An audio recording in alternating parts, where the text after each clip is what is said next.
Welcome to the Tabletop Gaming Guild podcast, a podcast all about the experience and memories that board games with friends and family create. I am Dan Redwoods, and I am here today with James Wilson and Nathan Wilson, and we are going to discuss the games that we have axed from our collections, otherwise known as the Culling.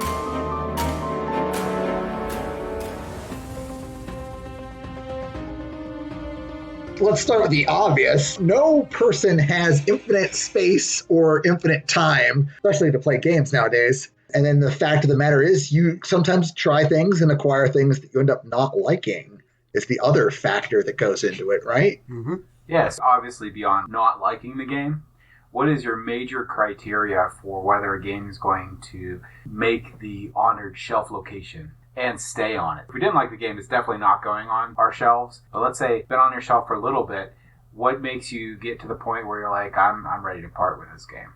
For me, it was once I hit the point where I have more games than days in the year.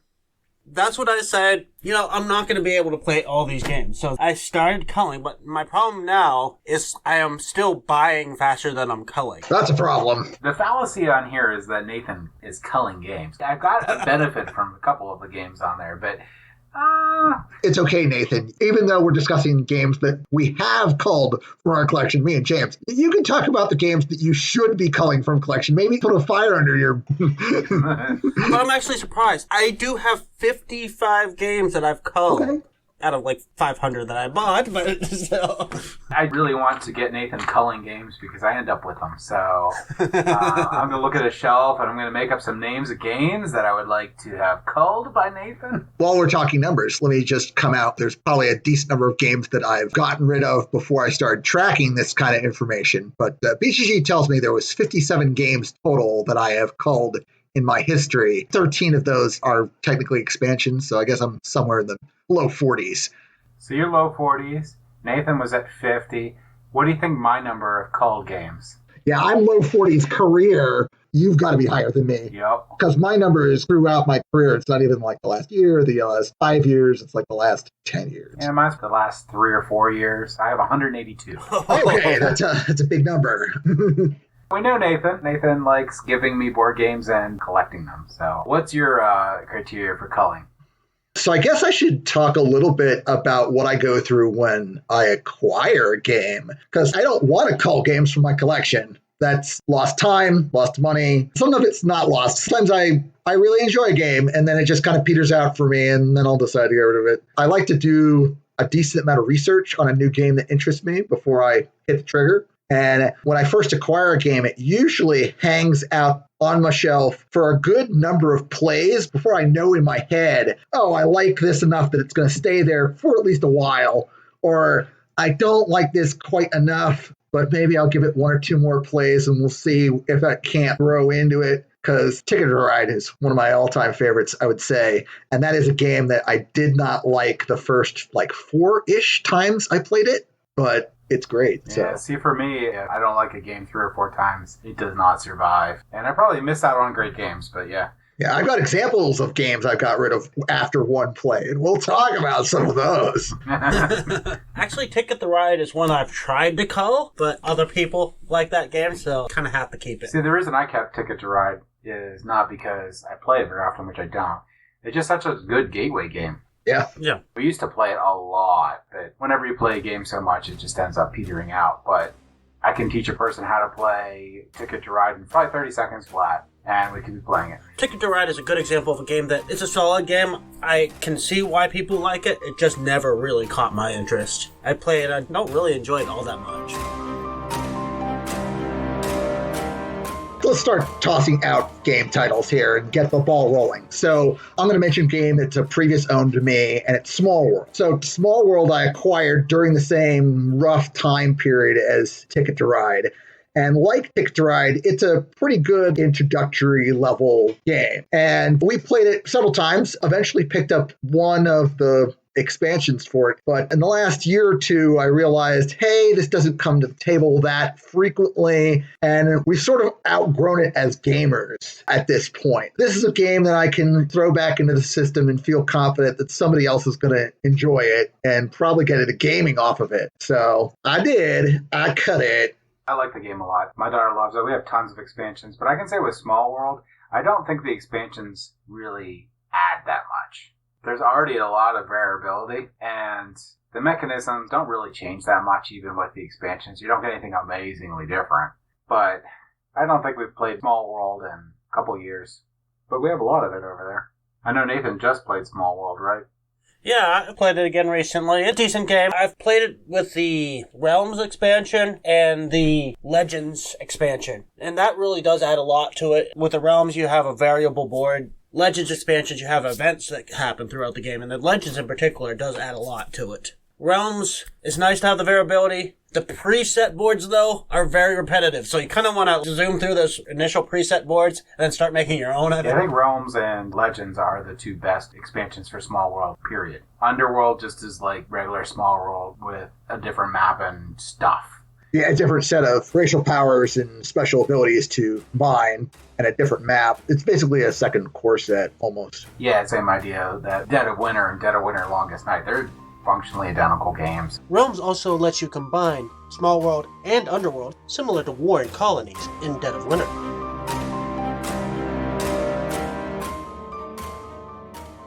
I'm just going to go with the games that are really good that I just ended up not liking. One of them is called Rune Wars. Now, this isn't the Rune Wars miniature games, it's the Rune Wars board game. And the one I'm talking about is a 2010 Rune Wars game by Fantasy Flight. Now, this one is in the Tiernoth realm, so it is the same Descent, which I really like, Descent, first edition and second edition. The issue with Rune Wars itself, just for me, is it is just another 4X style game. And it has a lot of really cool elements to it. It has this hero quest thing that you can get different bonuses from during the gameplay. So you have your armies you're moving around, you have your heroes moving around for any faction. You have quests you can complete to get you bonuses and stuff during the games. It's a pretty interactive and really well thought out game. The battle mechanisms on it's a little off for me because it's flipping at cards. If I'm playing a 4X game, I want more chance to it, I guess, or I just want to roll dice. I just want to roll dice. That's all there is to it. Let's just be honest. But the game is super solid. It is really good. But my issue is I have tons of 4X games over there, and it's really hard to compete with Twilight Imperium. I didn't think it could ever get to the table again because if we're going to play a long 4X game, I'm going to recommend Twilight Imperium or Eclipse over Rune Wars. But I think you'll like it, Nathan. It is really well designed, and it's pretty easy to pick up. There's a little fiddly things with the heroes, but in general, it's just really good. But that's one of the games I called. My list is all going to be pretty much high-ranked BGG games after this, so it might be sad for people. Yeah, a large number of the games I've called are just because they're simply trash. Bought a lot of games for almost nothing just to try them out, and, sometimes I get some good games out of that. Sometimes I get games like Level 7 Escape. So Level 7 Escape is a super, super fiddly horror game where you're trying to escape from this alien ship and the aliens are chasing you down. Meanwhile, the Marines are chasing you down, but the rules for how the enemies move take longer than your own turn. It eliminates all the tension. It just becomes a slog just trying to figure out what every element of this board's gonna do. Yeah, I agree with that. I see where it tries to make it surprising because they have those air vents and the aliens can fly through the air vents really quick, and it's really hard to block them off of areas, and their movements can sometimes be a little erratic in the game too. So there's a lot of that, and pretty much if you run into an alien, you're dead. It's hard to escape that. Very a finite game. It's hard to get things in the game, and it's easy to die. Yeah, with any horror game, the element of surprise is really important, and if you're the one controlling the enemies, how can you be surprised? There's a lot of games that do pull it off. That game's not one of them. Nemesis is a much better game. If you want something like that aliens horror genre, Level 7's not it. Nemesis would be. Right. At some point, you have to have some sort of hidden information, something you don't know is going to happen. That would be the best way to do it. You could also do like impending doom, where maybe like how fast that wave's going to move. I don't know. Either way, level 7's crap. Level 7 escape. Yeah, there actually is multiple level 7, and they made a level 7 escape lockdown, which I saw at Aldi's there for $3. I got level 7 escape and lockdown together for under $5. So. Yeah, there you go. It was worth a try.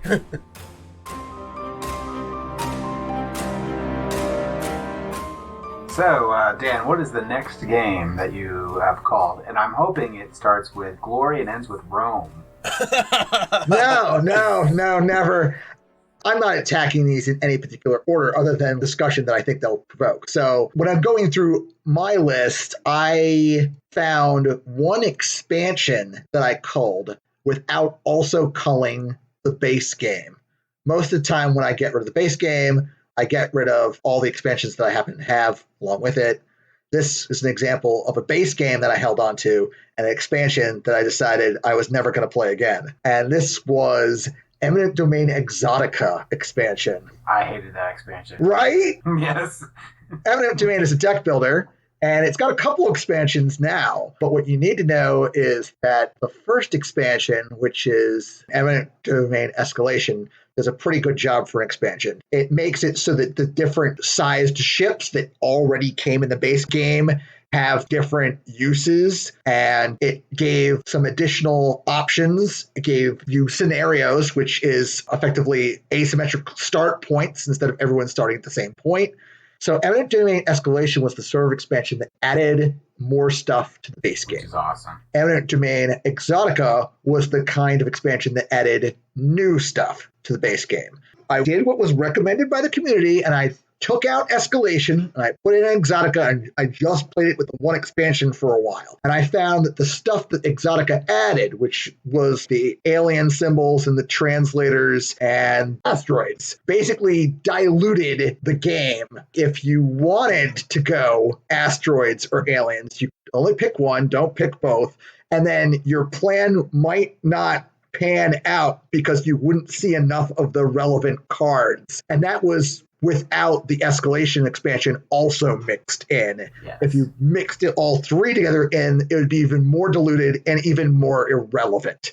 So that's what my opinion of that was. And we played with that expansion all of like 3 or 4 times before I cut it. I did like Escalation a lot. The only card that I thought was a little off on it was Peace Treaty, because it's super cheap, and it sort of negated Escalation trying to make war really good. Basically, explain a little bit better, in Eminent Domain, sort of like Puerto Rico, where each person gets to do an action and then picks a role, and everyone can follow a role. One of the roles is to research, and you start with 2 light bulbs. But anyway, it's pretty easy to have 3 light bulbs. And then you can get a card called Peace Treaty. And what that card does, every time when anyone picks war and you don't follow, you get a victory point. With that card so easily gotten, it's pretty easy to just like rack up points the entire game and completely negate war. And we actually found with that expansion, since we exploited it so much, we just removed that technology. And that expansion is like phenomenal.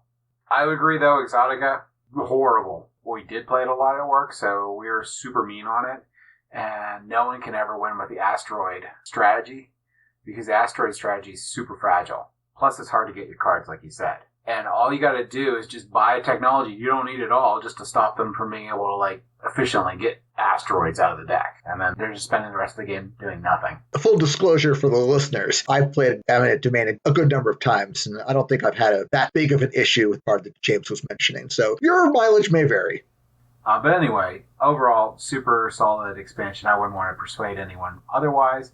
We also played Oblivion. Have you played Eminent Domain Oblivion? I have not. I've just done Eminent Domain and Escalation. I haven't played any of the other titles in their line. Is Oblivion another expansion for Eminent Domain?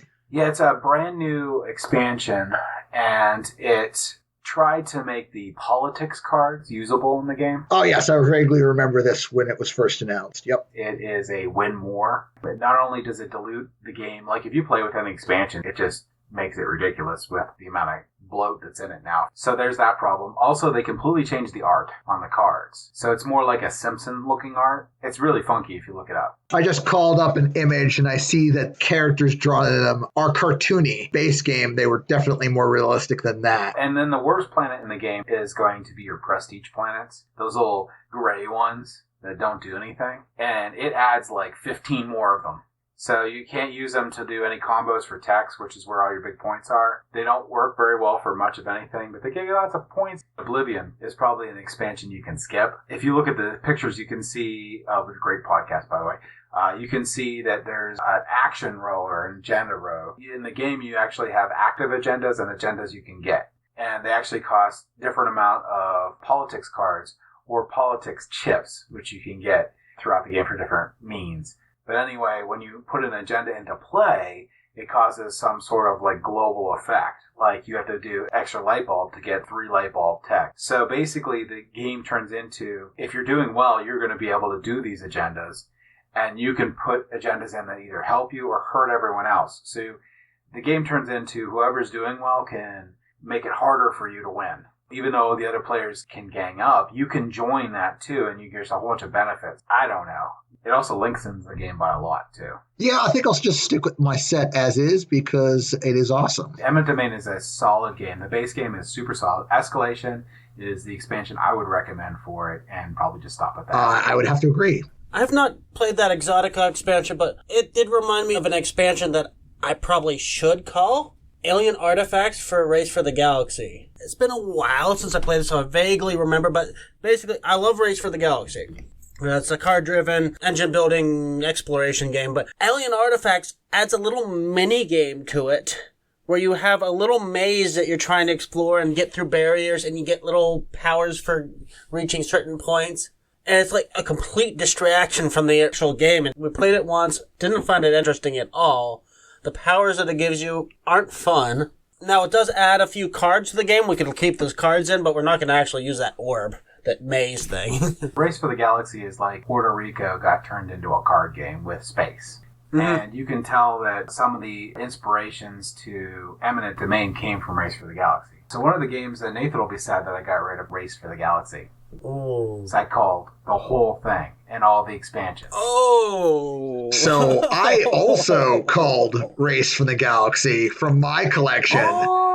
So let's talk about this. James, why did you call your Race from the Galaxy? It's really good. It's really well designed. I agree. For me, its fatal flaw came in the iconography and the horrendous task of teaching new players how to get past that. It's really hard for me specifically to be able to teach Race for the Galaxy and actually have people have an enjoyable experience at least the first couple times because it's so bad with the iconography. It really shines if everyone knows how to play it really, really well. If you're playing with a group of people and some of them don't know how to play it, it's not a forgiving game. Why did you call it, Dan? I bought Race for the Galaxy. Played it a decent amount, though I'm not sure exactly how many times because it predates when I kept track of those things. Actually sprung for the Gathering Storm expansion. So the expansion added more cards. It made the bio themes deeper, which were somewhat lacking in the base set. It also included the bot for solo play. So, I got a lot of solo play in. And it was like an always include for me. Race for the Galaxy died for me when I showed it to somebody who had not previously seen it before. And it wasn't the iconography that killed it for them. It was how they played the game killed it for me. I was playing it like an engine building card game. Find something else that combos with it, play both of them and try to feed off of it as much as possible, right? They played it as just a card game. So find a way to get as many cards on their table as fast as possible and just end the game when they hit 12 cards as fast as possible. Doesn't matter what 12 cards they put on the table.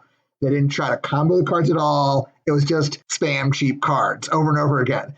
And when I saw that, I was like, I don't think what I'm doing will ever beat what he's doing. That killed it for me. So before Nathan can defend himself on Race for the Galaxy, I will say that strategy is 100% the strategy I used. Also, a funny story, I made one of my work friends hate Roll for the Galaxy. And it's his copy. Because Roll for the Galaxy is even worse for that.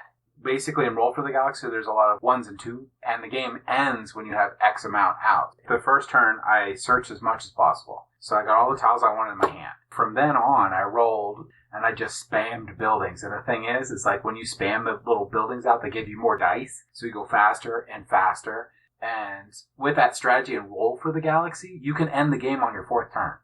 I was ending it on the 4th, 5th turn every single game. And no matter what strategy they went through, if it wasn't my strategy of spamming the planets and developments, they couldn't win. Which ruins the game, because then it's not a game anymore. It's just horrible. Yeah, I wanted to play it as a card comboing engine builder. Once I saw that, the spike in me, the competitive Magic player, was me like, I can't play it that way anymore because I know a better way. And it's a way that's not fun. Yeah, that's the problem with me. So, Nathan, you have the floor to defend Race for the Galaxy.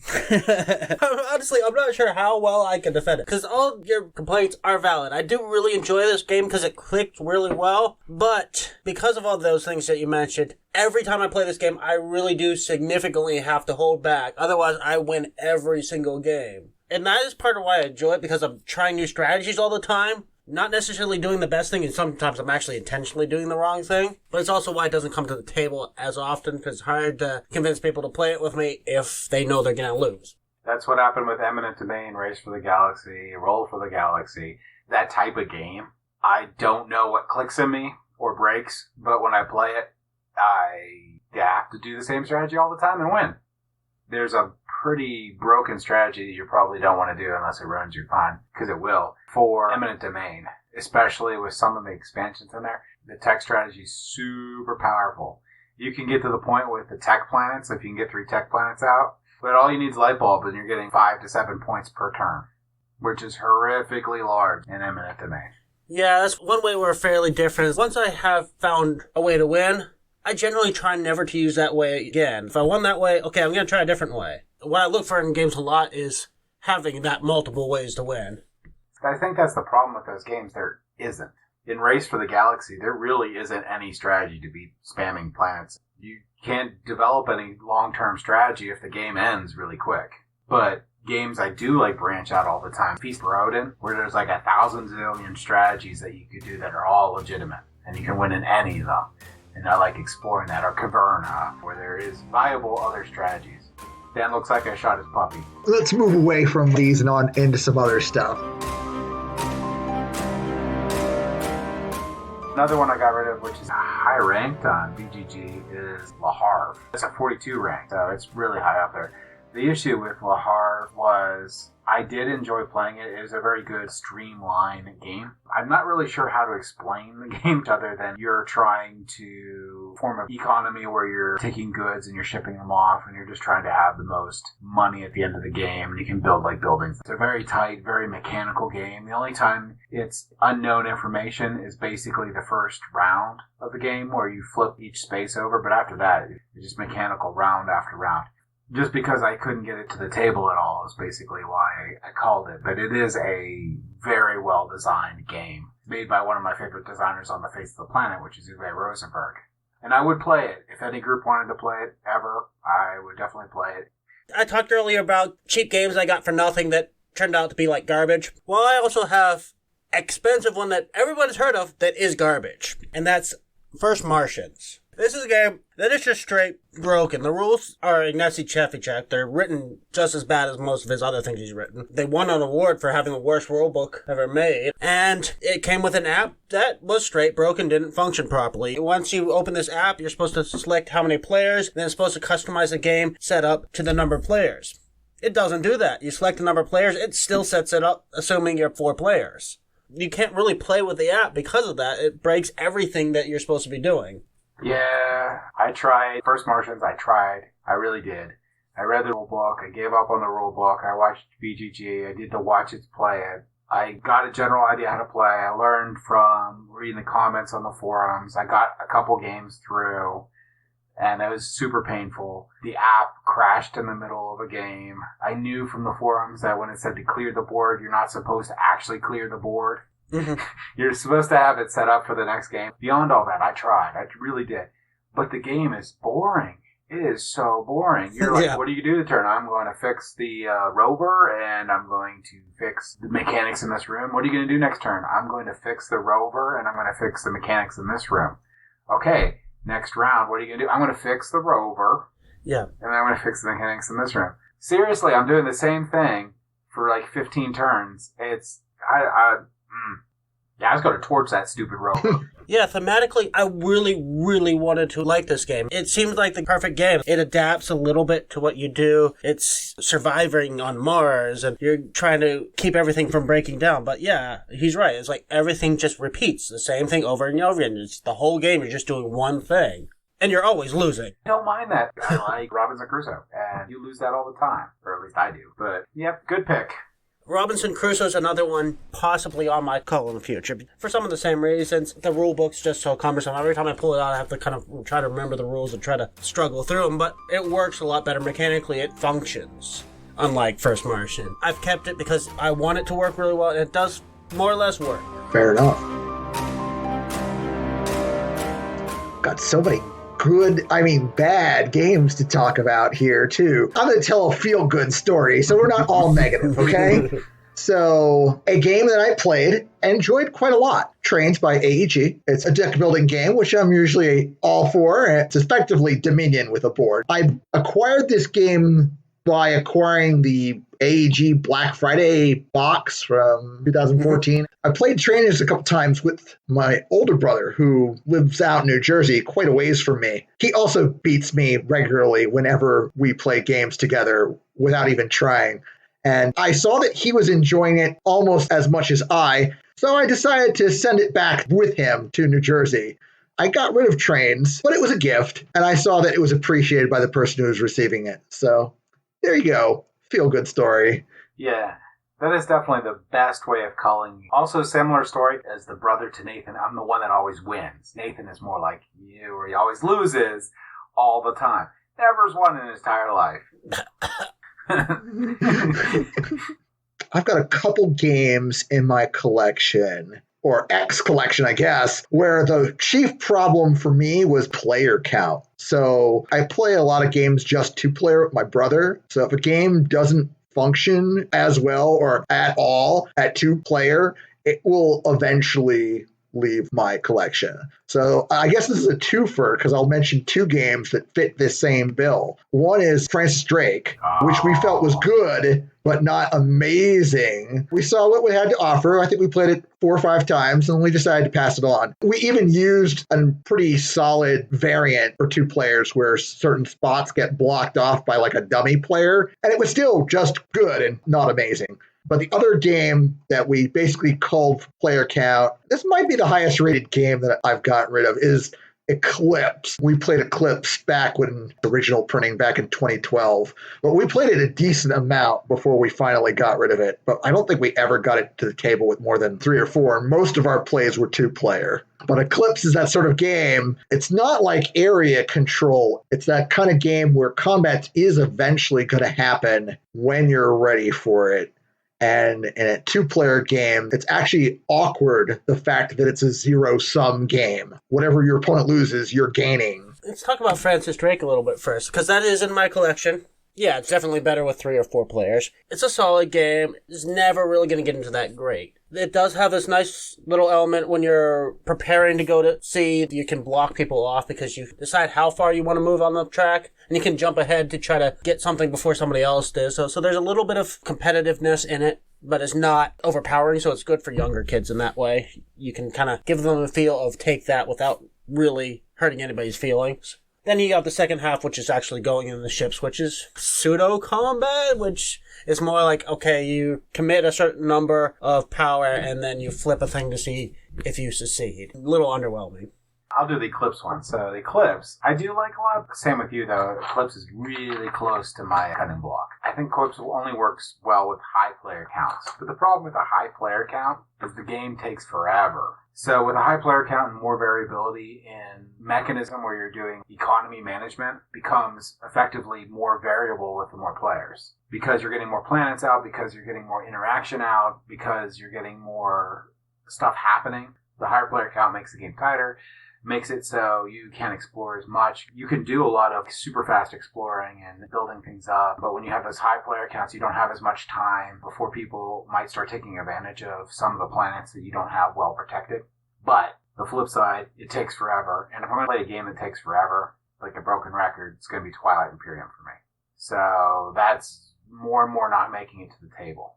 2-player, I can see it be fun, but it is definitely a zero-sum game with low player counts. At least it masks it a little bit better with a ton of players. That's especially reassuring since I have the new edition coming from Kickstarter pretty soon. Now, the new edition, they fixed a couple basic things people felt were fundamentally incorrect with the base game, and they fixed some of the player powers. And one of the things that Eclipse Rise of the Ancients tried to fix, which did for the most part, is the missile strategy is super powerful in Eclipse. It's really hard to deal with someone that gets that missiles first. Yeah, in base game only, that was definitely true, and Rise fixed it. Right. We did play with Rise. We did have the expansion. Now, you can play just a fine game without it. When you play it enough, and you're like, oh, I'm just going to race to get the missiles and just go nuts. But yeah, you're right. Rise does fix that issue. It gives a lot of missile defense and then negates missiles. It's like not 100% valid strategy anymore because the amount of things you have to go through to get it, if someone develops the anti-technologies that are in there, you're just pretty much screwed. Because you only fire once with the missiles and then you got nothing. Yeah, both those games that I mentioned, I did rate well. Francis Drake, I rated a solid 7. Like, if somebody brought it to club, I would jump at the opportunity to play it, because then we'd have at least 3 players, me, Ken, and whoever brought it. And Eclipse, if it crossed my path, I would give it another shot, and I would probably enjoy it tremendously, because it was amazing for the time that we had it, even though it didn't pan out for us. Yeah, I also have a game that I called for player count reasons. It's actually the opposite, because I play primarily with 3 players. I called this one because it's only really playable at 2. And that's Ashes: Rise of the Phoenixborn. Now, this is a Magic the Gathering style game where you're playing out creatures and spells and things on your player board, and you can attack the other players. But in a 3-player game, what ends up happening is nobody attacks, and everybody kind of sits there, because if you attack somebody, you can no longer use those creatures for defense. So both players are going to hit you really hard. Pretty much, if you attack, you're really going to suffer for it. Ashes only works 2 players. You bring up a good point where there is this problem with 3-player game design. Anytime a player is in the lead, the other 2 players can sort of gang up to take them down a notch, and it aggressively prolongs the game. Some games can get around that. Some games are specifically designed for 3-player. In a traditional 4-player commander pod, the way you get around that is you find a body that has an evasion ability so that it can't be easily blocked. Maybe you just swim with that every turn until somebody finds an answer. Yeah, I don't think there's that much variability or much option in Ashes. I mean, they had a lot of cards, but not nearly as good as Magic. It does look nice. It does. It seems like it was 100% designed for 2 players. Even though it says it can do a higher plane, it is 100% designed for that. Same thing with Star Realms or Hero Realms. They're really designed for 2 players. So Nathan, you got any more? You want to do 2 in a row? Well, that was mine. You haven't talked about anything for a while. Oh, I'm just going to make people sad. Yes. Yes, make me cry. So, actually, it might. It might. I gave this game to Nathan, and it's actually a Grail game by a lot of people. And it recently got a Kickstarter, and a game I got rid of was called Endeavor. I have not got that to the table yet. Endeavor is a board game about colonialism and seagoing empires trying to expand into different frontiers and earn glory, scoring through different places. So you're basically trying to colonize all these different places around the world and get goods from them. It's really cool mechanisms. It's really well designed, and it's not 100% visually appealing. That wasn't really the 100% the reason. The other reason is it didn't work out for a game group. I know a lot of people love it. It's really designed well. I just don't know why it never clicked for me, other than I just wasn't wowed by it. Yeah, I think I might have to punch you in the face next time I see you, because the Endeavor Age of Sail, the newer version of it, is definitely on my wish list. I would give the original version a play if I had the opportunity to, just to check it out, the basic mechanics. It's a very streamlined, very solid game. It's really easy to explain and play. I mean, it has a lot of advantages to it. I'm just not sure why I just was like, man. And I'm definitely in the minority on that. Next time I stop in the store, I'll make sure to duck first before I come in.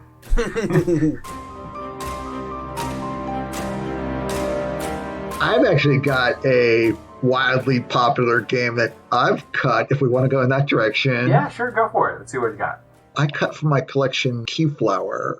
Ooh. And the reason why I cut it from my collection is sort of an interesting story. So when I acquired Keyflower, I had the opportunity to acquire all of Keyflower.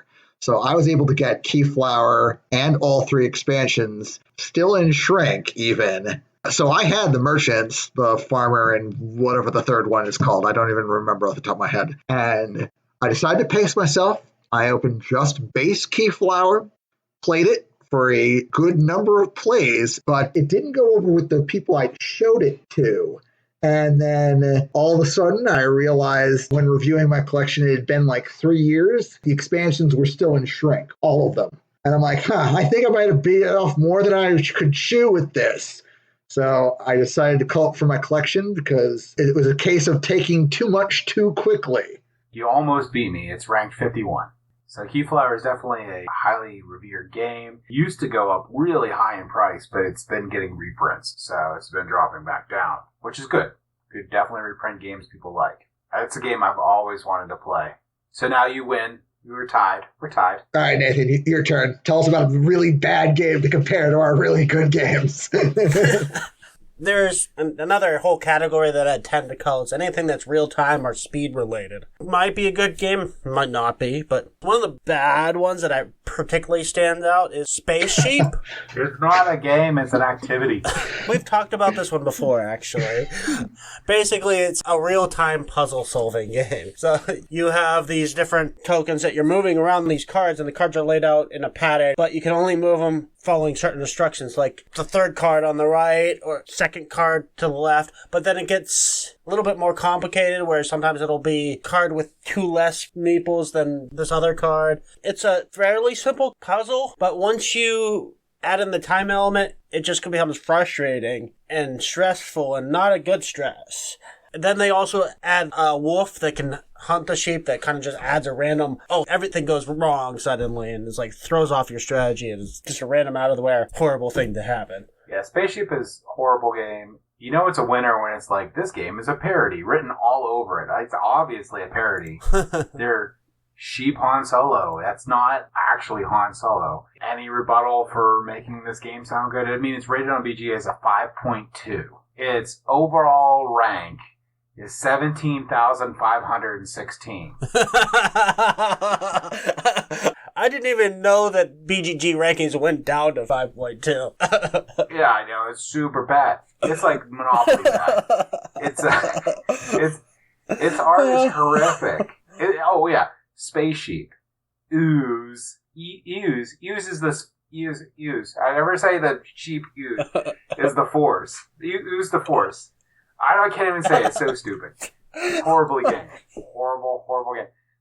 I'm just flummoxed at how dumb this game is. Burn it. Burn it with fire.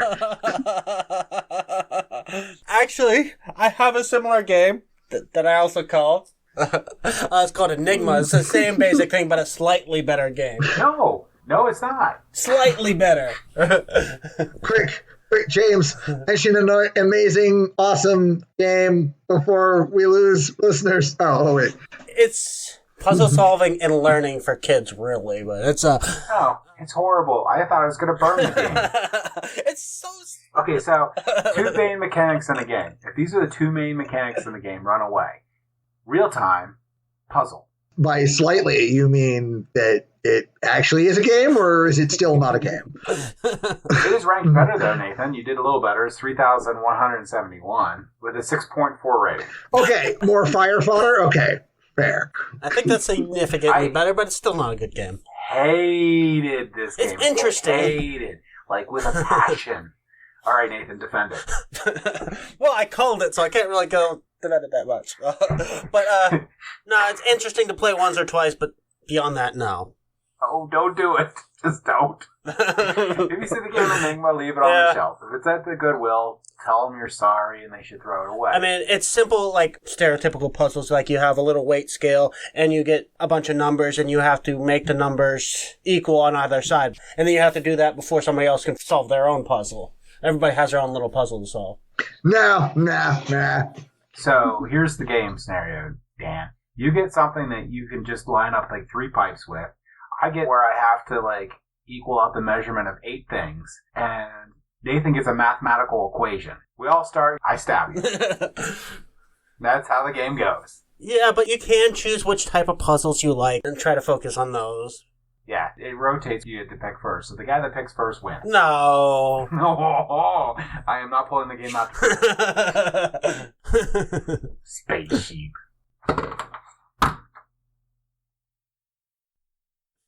This is an interesting story one. One of the games I've got rid of in my history is called What's He Building in There? A worker placement game. The theme of the game is you're a mad scientist. At the beginning of the game, you're given an escape plan and a doomsday device, and you have to collect resources and make components. As long as you've completed both level 1 of both doomsday device and escape plan, you can score at the end of the game. 2 large cardboard cards go up to level 3. So you can do more if you think you can manage it for extra victory points. There's also some tracks on the board that you can go to that earn victory points at the end of the game.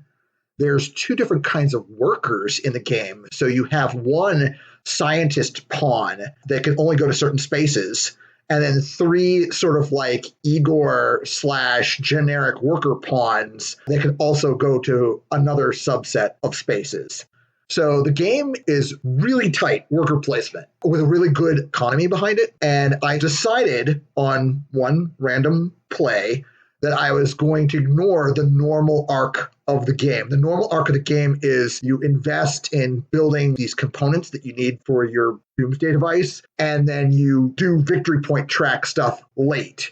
So I decided, hey, I was going to do victory point track stuff early and work on my doomsday device late. And this opened up the entire game because it basically meant I was doing the actions that nobody else was doing at all points of the game.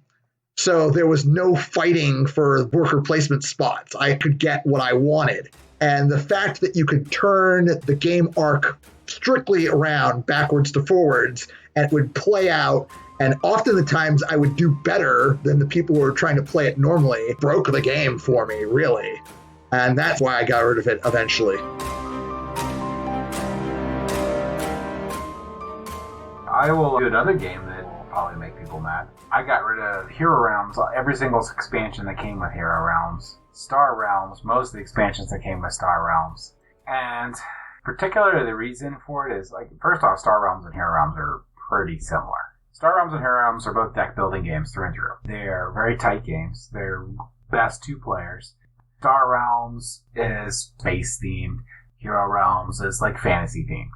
There's not much difference between the two, especially now that Star Realms has player powers introduced, so you can have different like captains and whatnot. So functionally, they're pretty much identical. The only thing Hero Realms currently has over it is they have a campaign system that you can get. I don't know that Star Realms has that yet. I could be wrong because they're just coming out with stuff. But eventually, pretty much Star Realms and Hero Realms will probably be identical, just thematically different. If you ever want to play tight 2-player deck building games, I would actually recommend either. It also functions 4 to 5 players pretty well in at least Hero Realms when you get the bosses. There's the Lich and the Dragon. So one player can play that, play against 4 other players. That works really well. So it does actually have a mode that works. And they also have the campaign, which you play against the deck. That works pretty well for 4 to 5 players. So they do have modes where that works out. It's just we played it so much that if someone brought the game, I would be more than happy to play it, but I'm not really interested in keeping it anymore because I've played it so much. So I'll push like other games. So not saying it's a bad game, it's a great game. I did like Hero Realms a lot more than Star Realms, but I do like the fantasy theme a little bit better. And like I said, Star Realms was quickly getting everything that Hero Realms had. So we'll see. Both of you played both, right? Or one at least, or something? I have played both. There's a copy of Hero Realms on our demo shelf at the store. So we played a couple games of that while we were waiting for people to show up to club, or, we just finished a big game and we don't have time for another big game. So let's play this small game, Managed to play Star Realms a couple times, including the app version. And I would rate it as a solid deck builder, but not a wow in my book. Star Realms is almost more obvious in how it functions. in terms of like blue cards are the ones that give you the best buy power. The red cards you need to cull your deck, and then you need either green or yellow in order to like ramp into really big attacks in the late game. Yeah. I've only played Star Realms, and it's a good game, but the strategy's a little obvious. What money you have at the beginning of the game, how does that match up with what's out? And that's going to determine your strategy for the entire game. For the most part, you got that flop of the cards in the middle. If you ever played Ascension, it's like the same mechanics where you have like a limited row of cards you can purchase. The refreshing of the deck in Star Realms and Hero Realms only occurs when your opponents buy or you buy cards. I've had games where you get high costing cards out and no one can buy them. So you end up getting those Explorer ships. And then the game turns into who had all their Explorer ships come out can get Brain World or whatever and start culling their deck really, really quick. Yeah, it does very strongly encourage going for one or two factions, and it can get samey because like once you start a faction, you kind of know where you're going for the rest of the game. I agree with that. It's a good deck builder. It's not amazing, but it's good. It's fun to play, but you can definitely play yourself out of this game. The other thing too is I think Ascension killed it for me too. I do like Ascension a lot. Yeah. It's not the same game, but it is a deck builder. Ascension's more try to combo cards specifically instead of combo with factions. There's some factions in Ascension, but it's different. I think it's more straightforward in some ways. I mean, they're all great games. You pick any of them, you'll win. Mm-hmm. In Ascension, there's more factions, so your chances of getting everything you want from one faction is not that great, so you can't necessarily say, I'm just going to get this one faction. You have to diversify. Star Realms, the cards only care about the faction symbol that's on the cards, because that's what triggers their extra special power. In Ascension, there are cards that care about the faction, there are cards that care about the card type, whether like it's a hero or a construct, but like it triggers off of different things, not just the faction. And sometimes it's like, the trade row is filled with like 4 monsters. Time to start investing in things that can generate combat power, because otherwise this game's not going to go anywhere. Their marketing strategy was also better, whereas Ascension, they kept releasing standalone expansions. They were essentially new base games that would add one element, but you could actually mix them however you want with some of your older games. So it's constantly adding something new to it that was interesting. And you can change the point cutoff on the game too, which is good. It gave you more ability to set up engines. It felt like when you're playing Star Realms and Hero Realms, when you actually get an engine like just started, you kill the opponent or you die. But in Ascension, you can get a little bit going with that. You can actually be able to get the fruits of your labor a little bit better in Ascension, I think. I haven't gotten to the big names yet. I've talked about a lot of the obscure ones. Oh, that's actually just do big names. I don't know why you did Space Sheep. That's true. So, I have one, as far as popularity, will beat out anything you've mentioned so far. All right, what's that? Gloomhaven? Uwe Rosenberg. I hate you. Caverna. All right, we have something to talk about because I have also culled the Caverna from my collection. What is wrong with you people? My reason for calling Caverna is because I have Agricola, I got Caverna, and then I got Feast for Odin. And I played all of them, I enjoyed all of them, but I'm kind of Uwe Rosenberg out, and I don't need 3 of his games that are fairly similar. They have the same feel to me. So I just didn't feel the need to have Caverna anymore. I'll probably get rid of Agricola, too. Oh man, James, don't rage at us. Don't. I have the perfect trifecta, which is Agricola, Caverna, and Feast for Odin. And where did you get Caverna? That is nice that I got Caverna. Yes. I also had Caverna at one point in time, and I actually quite liked the game for what it was. The trouble is that I couldn't really sell other people on playing it. Even my brother was not interested in playing this game. Probably having something to do with the farming theme, not going to lie. But I played it solo enough to understand the game, which was good. But like with no interest, I was just like, time to turn this into something else that actually will get to the table besides just me. I can't justify that big box and that purchase price for just me. Yeah. I'll probably never get rid of Caverna. It's probably never going away. But to be fair, I could see why Caverna would be cut over Feast for Odin, or vice versa, Agricola. I think Agricola is like really good, lean, hard game to play. And I think Feast for Odin gives you the plethora of opportunity to do different things, like I think Caverna was trying to do, with effectively pretty much eliminating the feed for people thing, which a lot of people didn't like from Agricola. So I could see where maybe potentially, possibly, people would cut Caverna.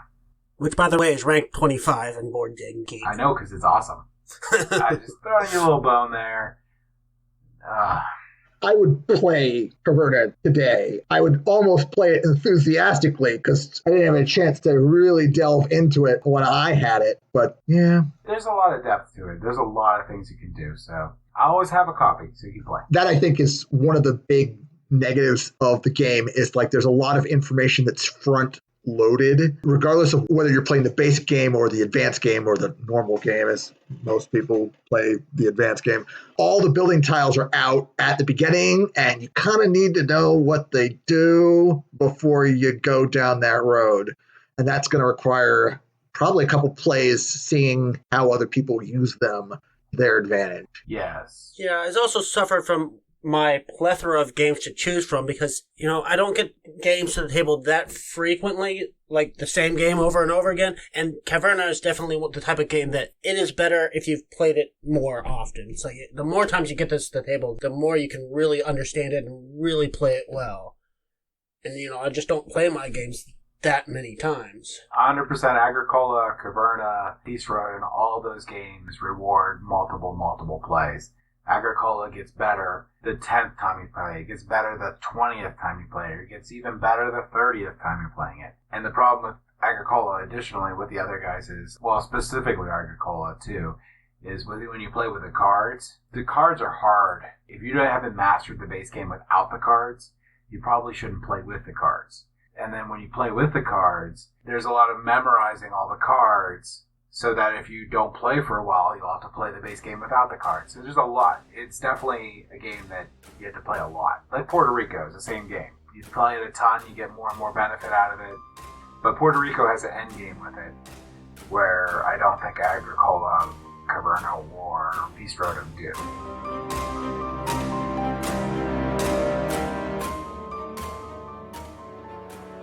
I do want to specify, I did exclude on my list anything that's just like the one-time play games, like the unlock games and, Legacy of Dragonholt. I didn't really include that as Culling because, I played it as much as I could. It's not really replayable, so I just passed it on to somebody to play. Oh, if you did that, I would have called any Legacy game ever, because they're in the bin. All right, one more cool story from me, and then I have a very important question. All right. One of the more infamous games that is X my collection is called Lewis and Clark. Lewis and Clark is a mixture of engine building and worker placement, and James looked like he's having a heart attack. So Lewis and Clark is an interesting story because we played this a good 10 or 11 times before we decided to cut it from our collection. The thing is, we played it about 8 times wrong. So we kept on finding a rule that we had never noticed before. So we found a rule that we had never noticed before, play 1, and then play 3, and then play 4, and then play 5. And we just kept on finding a rule that we'd never seen before. By the end, we may have been playing it right, but I can't guarantee that. At least once, we were packing up the game, and I looked at my brother and I was like, did we X? And he was like, no, I don't think we did. And I'm like, crap, we forgot another rule. And it's not even that complicated a game, rules-wise. It is not complex. It should not be that difficult to learn. But we just failed at this one. This is the I'm stupid game, folks. I got rid of this game because it proved to me that I'm stupid and I'm not stupid, so I had to get rid of it. Yeah. I thought you were going to say, one of the complaints for Lewis and Clark, which is a very revered game, was that the race mechanism in the game, once you get past the mountains, pretty much the first person past the mountains is probably going to win. The only issue I have with the basic design of the game was I felt like the engine building portion was a little bit off. And by that, I mean, during the course of this game, you might pick up 2 to 3 things to help you along your journey. And these things might be the cards that represent members of your expedition, or like a boat tile to help you carry extra goods and or Indians. And that's it. You add 2 or 3 things to your basic starting deck, and that's the deck that you end the game with, because it's really about finding a couple cards that are going to make your engine run a little bit more efficient than anyone else and just running it continuously to get ahead of the pack and get that race portion done, because that's what wins your game, is getting across that finish line first. So one of the problems I have with Lewis and Clark, and the reason I definitely 100% want to play it, is because I've tried to purchase Lewis and Clark multiple times, and there's so many games called Lewis and Clark, and I've yet to get the right one. I know, right? In fact, I think I picked up the wrong one, too. Like, why? Some of them aren't even listed on BGG at all. There's like 15 listed on BGG. Different Lewis and Clark games. Yeah. Ladies and gentlemen, I was speaking about the 2013 Lewis and Clark from Ludante Games as one of the many publishers. So there you go. That's the one we're talking about. And Asmodee distributes. It's Lewis and Clark Expeditions, I think, right? Yes. But BGG does not even call that. Yeah, I've got so many Lewis and Clarks. I've tried multiple times, have yet to get the right one. Lewis and Clark Adventure Anything, don't get it. Or Lewis and Clark Family Game, don't get that Or Family Game, or Lewis and Clark. Oh, I swear. All right, time for my very important question. Why can't I buy Lewis and Clark? I mean, that is an important question, but we won't go into your deficiencies. Lewis and Clark makes me look stupid, it makes you look stupid, so let's just forget it exists. Friggin' Lewis and Clark. All right, so my question is, and depending upon how things go, we can keep on talking about more games, but my question is, what game have you called is your biggest regret? Is there a game that you've called that you regret culling? Something that you've considered, maybe even in passing, reacquiring? You thought perhaps it wasn't the right idea to get rid of. Oh my gosh. Okay, so I 100% have the game. Okay. I called it twice. You called it twice? Yes. Okay, all right. I have no idea why. I regretted both times. And the name of the game that I called twice, it's also worth a fortune too. So I can't even get it again. Like, literally, I just looked it up. $500 in bad condition. What is this? Star Wars: The Queen's Gambit. I called that twice.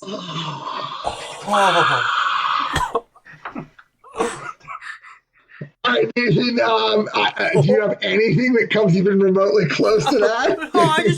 Wait, before I even talk about it, I need more. I need more about this. I need to know what's going on there. How did you acquire it the first time? Tell us the story.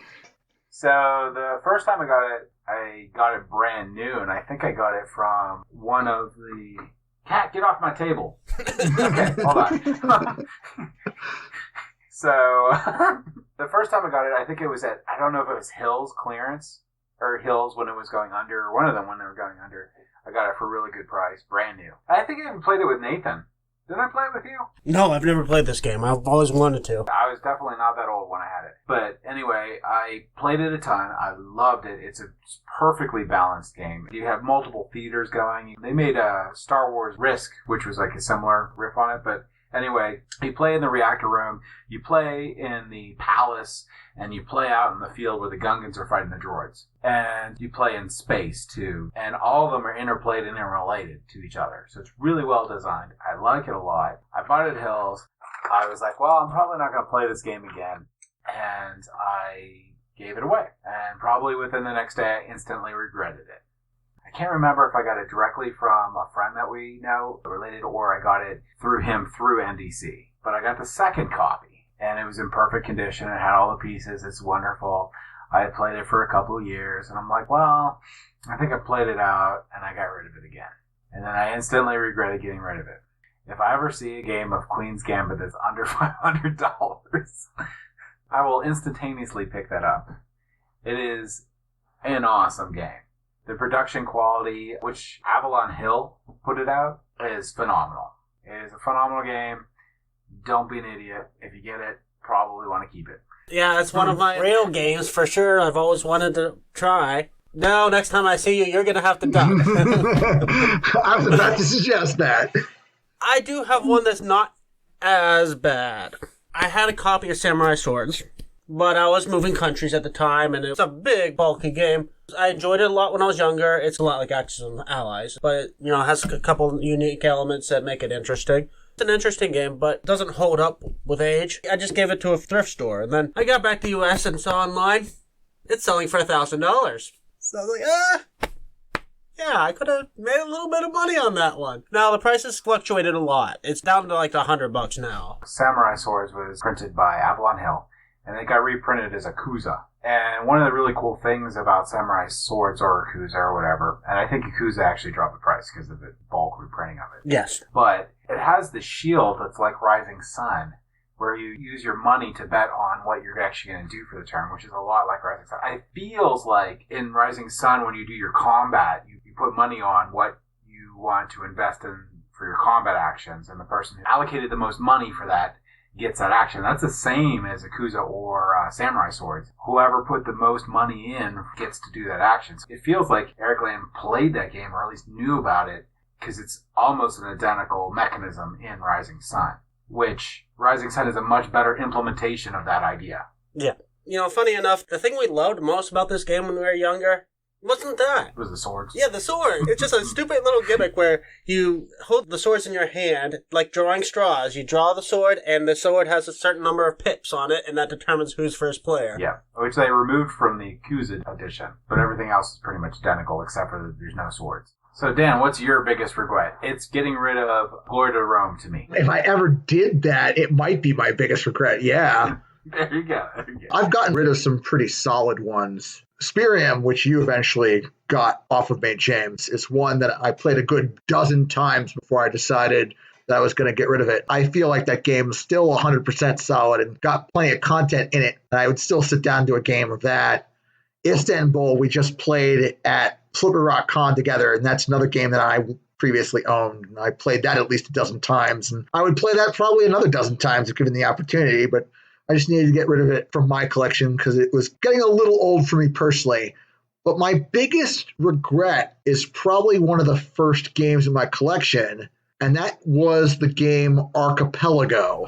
Now, Archipelago is this colonization-style game where you have hexagonal tiles, so there's the explore action that can add hexagonal tiles to the map, and you've got meeples, and you've got ways to hire more meeples or reproduce to add more meeples to the table, and like adding meeples doesn't give you more actions, but it does make your harvest actions more powerful, and the art isn't amazing, but it's really solid. The game design is amazing in my personal opinion. All the little bits and pieces of the game sort of depend on each other. So Archipelago is a game where it only achieves its full potential when you play it 3 to 5 players. Because when you can play it 3 to 5 players, you can shuffle in the cards that say, if the islands has not enough unrest, this one player that has this card gets 3 victory points alone, which is a huge swing in this game. A huge swing in this game. And then the other one that potentially says, hey, if the unrest gets too high and a revolution occurs, the player with this card is just going to straight up win. So without those cards in the mix, there's very little tension in managing the various systems of the game in terms of unrest. But like you need that tension in order for the game to function. Because periodically there are crises in the games and the players have to like jointly pay for these crises. But what ends up happening is the player in the lead sort of is expected to pay the most because they're the most incentivized in the game continuing. So it's a catch-up mechanic that really works. And like that doesn't work if you know for a fact the card that says, hey, if unrest happens, somebody's going to win by themselves, just straight up. We don't even count points. They win. Yeah, that's a game I've always wanted to play. Yeah.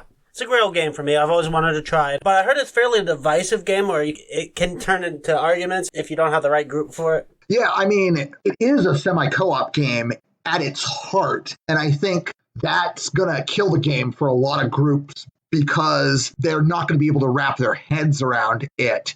Fortunately, all the victory points are hidden or semi-hidden. So like there's one goal card that everyone can see. and then everyone's got a gold card that everyone can see themselves, but nobody else knows about. The thing is that all of the gold cards will score if you hit the end of the game, not just yours.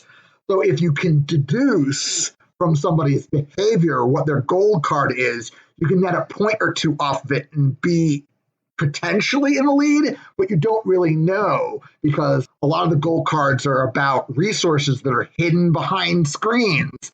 So you don't know who has the most exploration tokens. You can only hazard a rough guess, and that's what makes the game work.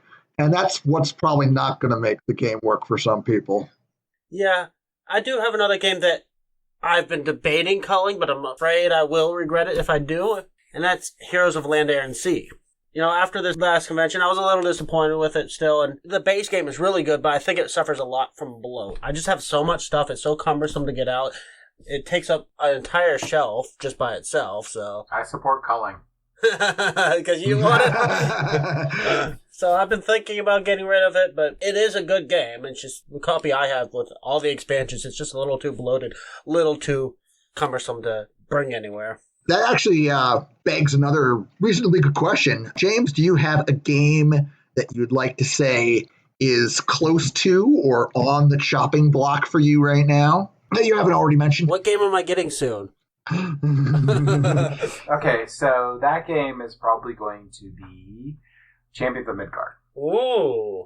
Champions of Midgard is a worker placement game that is Viking themed, where you try to take out trolls and draugrs and other monsters. And the issue with the game is that you have to collect Vikings, which are dice, and you allocate your dice into these different areas, whether it's going to be taking out the troll or it's going to be trying to voyage across the sea to take out monsters. And the issue is you have to roll these dice when you do the said combat. And there's a lot you can do in the game to mitigate potential of losing against one of these monsters, but it ends up to be a safer strategy. You try to get more Vikings before you actually do the combat. That's not as fun as being like, I'm going to spread myself thin, take the bare minimum of dice where I could potentially win, and generally getting slaughtered, and they win nothing. When you're playing a 2-hour game, to have that happen really makes it hard for that person to have the potential of winning. So a lot of times when I play Champions of Midgard, it turns into someone's not having fun. Everyone could be having fun, but someone made some bad choices, and there's no way really to recover really well if you make a whole bunch of bad choices in one turn. So my family doesn't like it. I love the game. I think it's an awesome game, but I can't find people to play it. So that is a game that's going to probably get called. Well, for the record, I'll play it with you. Call it. I want it. Actually, I wasn't terribly thrilled by it, but it was an interesting game. I want to try it with the Valhalla expansion, though. Yeah, the Valhalla expansion takes those bad rolls you get, gives you tokens that you can spend to get different rewards, so it does mitigate that, but the base game does not.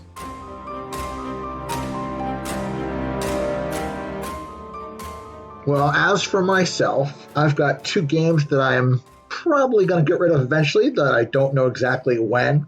I think I acquired Gugong earlier this year.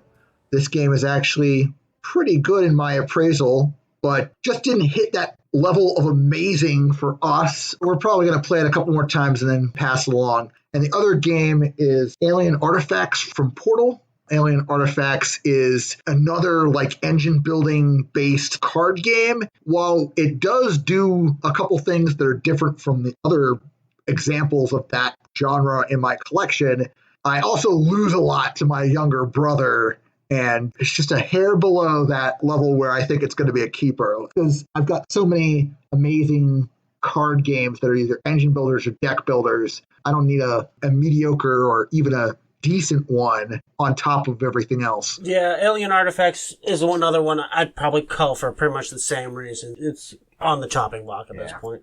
I agree with Alien Artifacts. Gugong I definitely want to play, but I never played it, so... All right, and maybe we can get a play in before I put it somewhere where I can't reach it anymore. Yeah, there you go. I do have a couple other popular ones that I'm thinking about culling. Basically, because they're hard as nails cooperative games I'm not really into, so... Ghost Stories and Robinson Crusoe's for those reasons. Yeah. Ghost Stories, every time I play it, I feel like we're doing something wrong because it doesn't seem like we have a chance of winning at all. I've never won that. I've never won Robinson Crusoe. Ghost Stories definitely is a game that's high up on my list to play. I realize, I mean, it's not you, because lots of people said the game's near impossible. It's supposed to be, but not a lot of people like losing 50 times to win once. Yeah.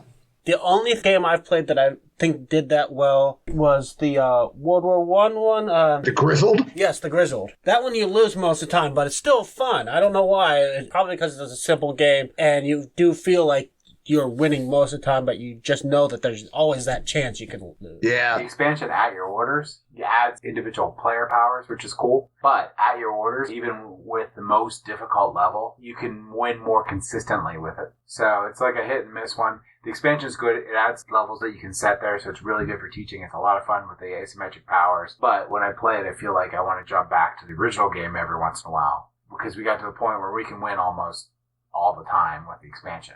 Yeah, and with Grizzled, you can see what you did wrong. Yeah. It's a simple enough game. You never feel like the game is messed up, that there's something wrong that you're doing. You see your strategy. You can see where you've made your mistake. You see where it's going bad. And with At Your Orders, you can make a lot of mistakes. There's cards to negate those mistakes. So At Your Orders is more forgiving. It's really cool if you want to get people into playing the game. And then, like I said, you might want to jump back to the original. All right. Yeah, that was talking about the games that we regret and the games that we're about to cut is definitely a good end of the episode. I guess now's the question is, do we need a little bit more in the middle somewhere? Or do we think we're good? I think we're good, but I think we'll do a final question to leave on a very positive note. Okay, sure. Yeah. So what game that on all intents and purposes you should call, but you love it? So, for example, for mine, Stone Age. Stone Age is a game I should call. It is a wonderful worker placement game where you have to get points through getting technologies, getting points through getting the different cards that give you different variables for the different things you do during the game. But the core mechanism of the game where you put your workers out in a place and you have to roll dice to get resources, it adds a lot of variability into a Euro game that probably breaks it down and makes it less as good as it could be. I think Architects of the West Kingdom actually is a better example of how you should do increasing resource management where you get more resources. But Stone Age, I love it. I love playing with my wife. I love playing with the family. I play it tons of times. It's probably a game I should call, but it is just so good for me and I like it a lot. Yeah, I totally agree with that one. I enjoy it. It was definitely one of the ones that really kind of pushed me into getting more into gaming. And I haven't played it in 5 years because, I have so many games that do the same thing and are newer and more exciting, but I still have fond memories of it, so I will never cull that game. I don't know how they did it, but they definitely did a great achievement, or I don't know if it's a great achievement, they definitely did an achievement where they can make a dice cup smell like a dead animal no matter how long you have the game. It is the worst smelling dice cup on the face of the planet. I guess that's an achievement, sure. Right? All right, well, I've got a game that fits the bill. Not a game that smells like a dead animal, folks. So this game has been in my collection for a while, and I've thought about potentially cutting it in the past, but it always seems to dodge the bullet. The game is Valley of the Kings. I just have the original small box version of Valley of the Kings. I know they recently came out with a premium edition that includes all 3 small boxes plus some extra stuff. But I just have the first base set from AEG, and it plays up to 4 players. It's a small box. It's a deck building game. It's got a really tight mechanism where cards can be either played for their ability or played for their gold value, never both. You need gold to buy new cards from the pyramid. You're basically trying to collect sets because there's these different relics, and the more differently named relics you collect, the more points they're worth. And then there's deck deconstruction. So you need to put cards that you have spent time and energy investing into your tomb to score victory points. And in your tomb, they do nothing for you except they're worth points. So you've got to deconstruct this beautiful engine that you built during the last half to third of the game in order to come out with a winning score. Yeah. I've been looking at the game for a long time. That looks really awesome. do have one I will probably never cull, even though last time I played it was in 1995, I think. That's Diplomacy. Oh, okay. It is so hard to get to the table. It's best with like 6 to 8 players, and so many people absolutely hate that game because it requires backstabbing to a certain degree, and heavy negotiation and heavy strategy really alienates a lot of potential players. So getting 6 to 8 players that like that game and are willing to play it, yeah, it's almost impossible. It also can take, 8 to 12 hours. Well, you can probably get them to play it once, and then you'll never see them again. Yeah. Have you played Diplomacy, Dan? I've not played Diplomacy, but I know a decent amount about Diplomacy. My older brother actually plays it by web client, so he doesn't have a physical copy, but he plays it online in some capacity. Should I bring it to next Slippery Rock Con? It's not going to fit into one time slot.